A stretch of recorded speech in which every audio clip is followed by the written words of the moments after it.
ওকে, আসসালামু আলাইকুম প্রিয় এসএসসি ক্যান্ডিডেট 2025। আমরা জানি যে তোমাদের সামনে ইংলিশ ফার্স্ট পেপার পরীক্ষা। যারা এসএসসি পরীক্ষার্থীরা আছো, যারা এই পর্যন্ত বইয়ের সাথে কোনো সম্পর্ক রাখো নাই, মানে কোন নংটা কীভাবে লিখবা বা কীভাবে পাস মার্কস তোলা যায় সেই বিষয়ে কিন্তু আজকে ক্লাসটা। আর যারা খুব ভালো প্রিপারেশন নিয়েছো তারাও ক্লাসটা কাজে লাগাতে পারো। আমরা ফার্স্ট পেপারের প্রথম যে নংটা অ্যান্সার করব সেটা হচ্ছে সামারি। সামারিতে 10 মার্কস থাকে। তুমি যদি প্রথমে সামারি অ্যান্সার করো, এক পৃষ্ঠার বেশি অ্যান্সার করবে না, অর্থাৎ একটা পেসেজ বা একটা কবিতা আসবে, এই কবিতা বা পেসেজের 1/3 অর্থাৎ এক পৃষ্ঠার বেশি লিখবে না। যত তুমি কম মানে মূল মূল মূল শব্দ দিয়ে বা বাক্য দিয়ে যত তুমি এটা ফুটিয়ে তুলতে পারো তত তুমি মার্কস পাবে। তাহলে সামারি লেখার আগে তুমি এই লেখাটা লিখে নিবে, সামারাইজ অথবা সামারি। সামারিও লিখতে পারো, সামারাইজ লিখতে পারো। তারপর লিখবা, যদি এটা পেসেজ থেকে আসে বা অনুচ্ছেদ থেকে তাহলে দা পেসেজ দিতে পারো অথবা দা টেক্সট, তাহলে দা পেসেজ। আর যদি কবিতা থেকে আসে তাহলে দিবা the poem is focuses mainly on, অর্থাৎ যে কোনো পেসেজ আসুক বা কবিতা আসুক তুমি এই লাইনটা দিয়ে শুরু করবা। তবে পেসেজ আসলে পোয়েম দেবা না বা পোয়েম আসলে পেসেজ দেবা না, লক্ষ্য রাখতে হবে।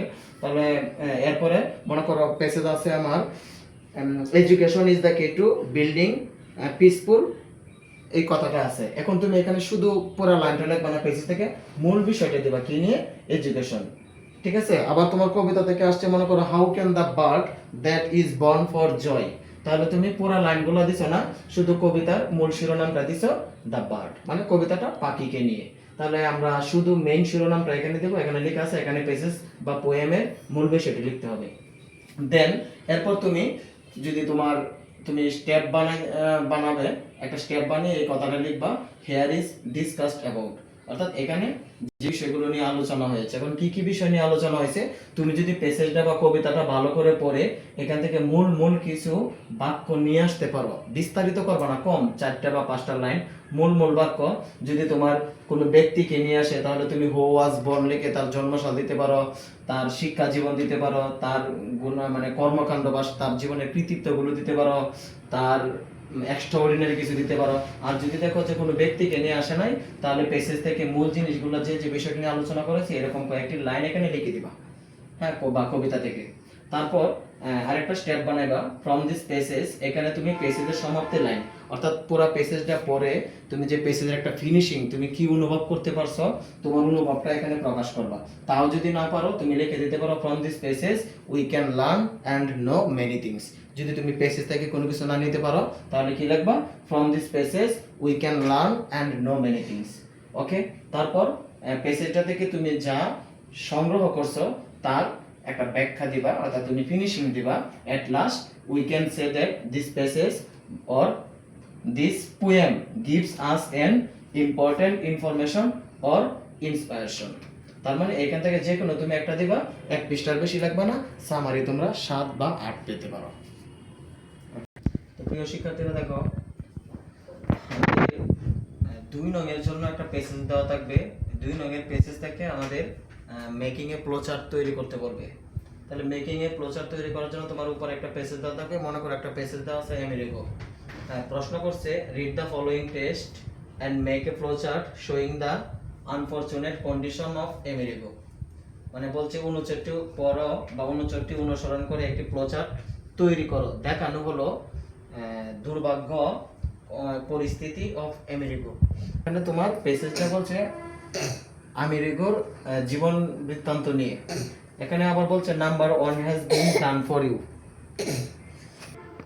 উপরে তো পেসেজ দেওয়া থাকবে, তাহলে আমরা অ্যান্সার টু দা কোশ্চেন নং 2 লিখে প্রথমে ফ্লোচার্টটা তৈরি করব। হ্যাঁ, তোমার জন্য একটি করে দেখানো হলো, তাহলে 5টা বক্স আর একটা এই নিয়ে 6টা বক্স। হ্যাঁ, আর শোয়িং শব্দটা হচ্ছে তোমার ওই তোমাকে প্রথম বক্সে তথ্যটা দিয়ে দিবে, মানে এটার উপকারিতা বা এটার ব্যাখ্যা বা এটা কি বিষয় আসবে এটা তোমার এরকম একটা দিয়ে দিবে। এটা তোমার সবসময় প্রেজ আকারে থাকবে, হয় ইনফিনিটিভ প্রেজ অথবা জিরান প্রেজ অথবা পার্টিসিপল প্রেজ এরকম। হ্যাঁ, তাহলে অ্যান্সার করার সময় প্রথমে তুমি এই লেখাটা লিখে নেবা মেকিং এ ফ্লোচার্ট। হ্যাঁ, এটা আমি এখানে লিখি না, কিন্তু তোমরা লিখে নেবা মেকিং এ ফ্লোচার্ট। শোয়িং শব্দটা বাদ দিবা, যখন অ্যান্সার করবা শোয়িং শব্দটা বাদ দিয়ে তারপর the unfortunate condition of Amerigo লেখাটা লিখবা। এরপর ইজ গিভেন বিলো কথাটাও দিতে পারো, আবার না দিলেও সমস্যা নাই, পরে এরকম একটা কোলন দিয়ে দিবা। তার মানে যখন অ্যান্সার করবা এই লেখাটা লিখবা না, হ্যাঁ এই মেকটা কি করবা, এটা বড় ক্যাপিটাল লেটারে দিয়ে তারপর আইএনজি লাগাই দিবা। হ্যাঁ তারপর শোয়িং শব্দটা না লিখে বাকি অংশটা লিখে এরকম একটা কোলন দিয়ে দিবা। তারপর সুন্দর করে কাঠ পেন্সিল দিয়ে বক্সটা এরকম করবা, এরকম স্পেস দিতে হবে, একবারে লাভটা বা করে ফেলেও না, ঠিক আছে। তুমি এভাবে যদি লিখো তোমার খাতায় কিন্তু আঁকবে, তুমি স্কেল ধরে ঠিক আছে বিন্দু বিন্দু দিয়ে নিতে পারো, হ্যাঁ একটু স্পেস দিয়ে আবার একটা বিন্দু দিতে পারো, পরে এভাবে তীর দিয়ে এভাবে লিখবা, কেমন। তাহলে দেখো অ্যান্সার দ্য কোশ্চেন লিখে আমি বক্স তৈরি করলাম। হ্যাঁ সবগুলো বক্স, যেহেতু ফ্লোচার্ট মানে হচ্ছে নকশা, নকশা মানে কি তোমার একটু ভালো দেখাতে হবে, চিত্রটা যেন ভালো হয় বা বক্সটি যেন ভালো হয়। তাহলে তোমাকে একটি দেখানো হয়েছে অ্যাবandoned বাই প্যারেন্টস, মানে তার সিচুয়েশন বা তার জীবনের দুর্ভাগ্যের মধ্যে একটা কারণ দেখাইছে কি, পিতামাতারা তাকে পরিত্যাগ করেছিল বা পিতামাতা তাকে ছেড়ে দিয়েছিল। আমরা প্যাসেজটা পড়ে এই শব্দটা পেতে পারি, তার মানে এটা তোমার পাস্ট পার্টিসিপল একটা ফ্রেজ, পাস্ট পার্টিসিপল। তুমি যদি সঠিক তথ্য দিতে পারো, ইচ্ছা করলে এই ভার্বটা এটা পাস্ট পার্টিসিপল করতে পারো, অর্থাৎ ডিডি যুক্ত করতে পারো, এটাও এটাও। আবার যদি তুমি সঠিক তথ্য দিতে পারো তাহলে আইএনজি দিলেও সমস্যা নাই, বা এখানে তোমার আইএনজি আছে তুমি ভার্বটারে পাস্ট পার্টিসিপল করছো, সমস্যা নেই। কিন্তু তোমার মেইন কাজ হচ্ছে শোয়িং শব্দের পরে কি বলা হয়েছে এইরকম বিষয় নিয়ে তোমার এখানে কিছু ফ্রেজ লিখতে হবে। কখনো সেন্টেন্স আকারে লেখা যাবে না, অর্থাৎ সাবজেক্ট এখানে এলাও না, পসেসিভ ফর্মে এলাও না, এই সমস্ত কিছু এলাও না। তাহলে আমরা পেজ থেকে খুঁজে বের করলাম তার জীবনে আরেকটা পরিচিতি হচ্ছে living on the street alone, এটাও দেওয়া যায়। Working hard for a living, এটাও দেওয়া যায়। পাসিং ডেজ হ্যাভ ফিট, এটাও দেওয়া যায়। কালেক্টেড বা কালেক্টিং ট্রাস্ট, এটাও দেওয়া যায়।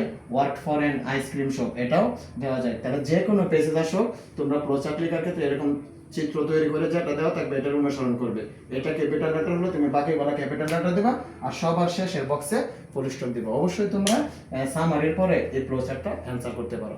হ্যাঁ ব্যাখ্যা করবো না, এখানে যা দেওয়া থাকবে তা অনুযায়ী লিখবা, আর এখানে কি বিষয়ে বলবে সেই বিষয়টা লক্ষ্য করবা সঙ্গে পরে। ওকে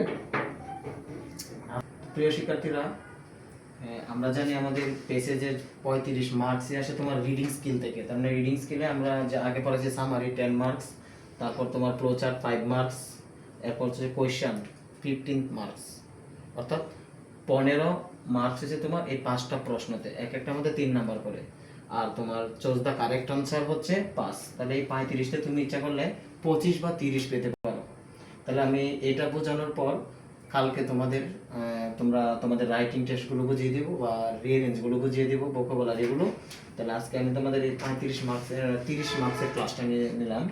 তাহলে দেখো অ্যান্সার দ্য ফলোইং কোয়েশ্চেন। তাহলে অ্যান্সার দ্য ফলোইং কোয়েশ্চেনে তোমার যে প্রশ্নটা থাকবো এটা তোমার সবার প্রথম যে পেসেজটা দেওয়া থাকবে ওই পেসেজটা থেকে তোমার 1 এর এতে থাকবে চুজ দ্য কারেক্ট আনসার, আর বিতে থাকবে কোয়েশ্চেন।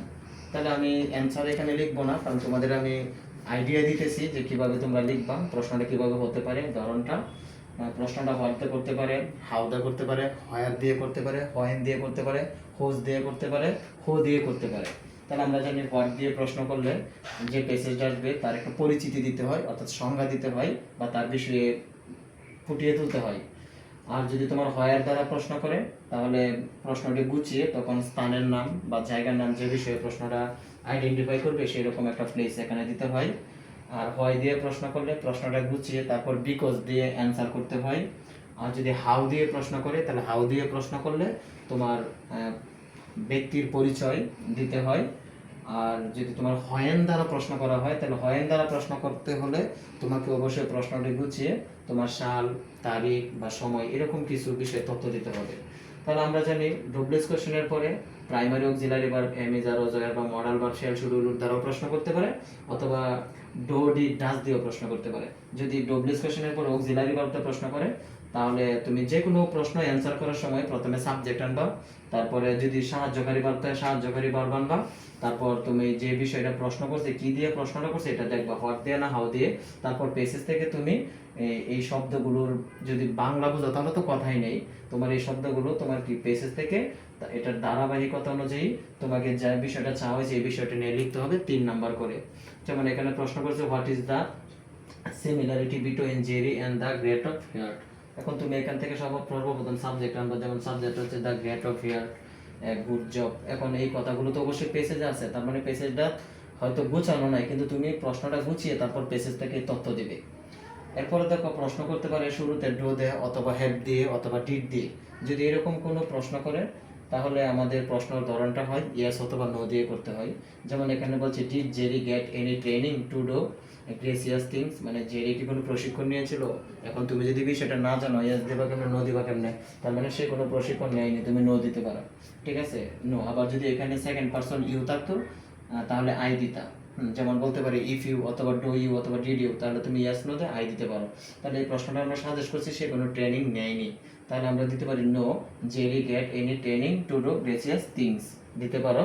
পরে তুমি যদি আবার বলে ইয়েস অথবা নো, ইফ ইউ নো মানে যদি আবার বলছে তুমি যে না বলছো, যদি না বলো তাহলে হয় কেন সে প্রশিক্ষণ নেয়নি, তার মানে তখন তুমি তোমার পেসেজ থেকে তুমি পেসেজটা ভালো করে বলে দিতে পারো যে সে কেন নেয়নি। এটা সে তো একজন, সে এতিমখানে বড় হয়েছিল, তার বিষয়ে তোমরা জানো পেসেজ আছে। তারপর প্রশ্ন করছে হোয়ার ওয়াজ কাপ বাই হোল, হ্যাঁ অর্থাৎ এটা কোথায় অবস্থিত। তার মানে আমরা জানি এখানে একটা জায়গার নাম আসবে, তার মানে প্রথমে তুমি কি করবা, জায়গার নামটা ওটা দিতে পারো অথবা গুছিয়ে লিখে এটা লিখে, হ্যাঁ এটা তুমি সাবজেক্ট বানাতে পারো, এটা লিখে বারবার লিখে তারপর জায়গার নামটা দিয়ে দিতে পারো। প্রশ্ন যদি তোমার সঠিকটা দিতে পারো অল্প লাইনে দিলেও তুমি 3 মার্কস পাইবা।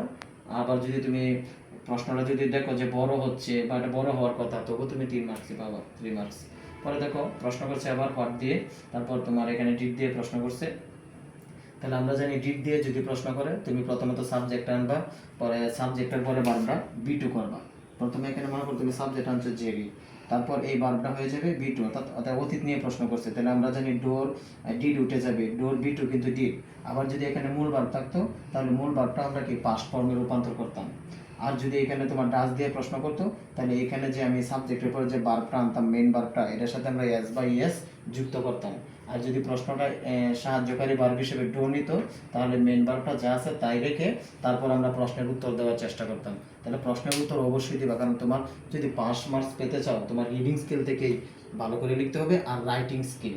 হ্যাঁ, তাহলে তোমরা অবশ্যই যদি নাও পারো তবু পেসেজ থেকে কিছুটা হলেও তুমি তত্ত্ব যদি তোমার সামঞ্জস্য হয় তবু তুমি 3-4 লাইনে প্রশ্নটা গুছিয়ে লিখে আসবা। এটা আমি তোমাদের জোর করে বললাম, তোমরা এটা এই কাজটা করবেই, প্রশ্ন অ্যান্সার করবেই। তারপর দেখো প্রশ্ন করছে why did Jerry do unnecessary gracious thing for the authorities. তাহলে হয় দ্বারা প্রশ্ন করলে আমরা জানি প্রশ্নটা কিভাবে করতে হয়, বিকজ দিয়ে শুরু করতে হয়, কিন্তু এর আগে প্রশ্নটা বুঝতে হবে সাবজেক্ট জেরি। যদি ডিড দিয়ে প্রশ্ন করছে এটাও ডিড হয়ে যাবে, এটা ডি টু হয়ে যাবে। হ্যাঁ, তাহলে Jerry did unnecessary gracious thing for the authorities এই কথাটা লিখে তারপর বিকজ দেবা। হ্যাঁ, কেন, হয় দ্বারা কেন কারণ জানতে চাইছে, তখন পেজ থেকে তুমি তার এই বিষয়ে কারণগুলো দিয়ে দিবা। অবশ্যই শব্দগুলো পেজে পাবে। তাহলে এইভাবে যদি তোমাদের আবার যদি প্রশ্ন করে এক্সপ্লেইন অথবা ডিসক্রাইব বা ডিসকাশন, তাহলে মনে করবা এইসব প্রশ্ন করলে তার মানে পেজের থেকে তোমার কিছু ব্যাখ্যা দিতে হয় অথবা পেজের থেকে কিছু আলোচনা করতে হয় মেন বিষয়গুলো, অথবা পেজের থেকে কিছু আলোচনা করতে হয়, বা এইগুলো প্রশ্ন করলেও ডিসকাস দেবে এক্সপ্লেন দেয়, তাহলে হতাশ হবে না, বরং তুমি কয়েকটি লাইন নিজে থেকে প্রশ্নটা গুছিয়ে তারপর পেজেস থেকে লিখে তুই দিবে। তবে প্রশ্ন আনসার করবো, আমি যে সিরিয়ালটা বলে দিছি তুমি ইচ্ছা করলে প্রথমে প্রশ্ন লিখতে পারো, কিন্তু আমি মনে করবো প্রথমে সামারিটা লিখবে, তারপর ক্লোজারটা যদি মনে করো একটু পরে লিখো সমস্যা নেই, কিন্তু প্রশ্নটা লিখবে। এটার কোনো নির্ধারিত লাইন নেই যে এত লাইন বা এত পৃষ্ঠা। হ্যাঁ, তবে হ্যান্ড রাইটিংগুলো সুন্দর করবে, তাহলে তোমাদেরকে স্যারের নাম্বার দিবে অবশ্যই। সো তোমাদের নেক্সট ক্লাসে আমি তোমাদের ওই যে ভোকাবুলারি ক্লাস এবং রাইটিং অংশ যেগুলো আছে গ্রাফ চার্ট বা পাই চার্ট, স্টোরি এবং লেটার, এগুলো নিয়ে আলোচনা করবো। আজকে পর্যন্তই, তোমরা ক্লাসটা ভালো করে দেখে বাসা প্র্যাকটিস করা শুরু করে দাও। ওকে, ধন্যবাদ প্রিয় শিক্ষার্থীরা।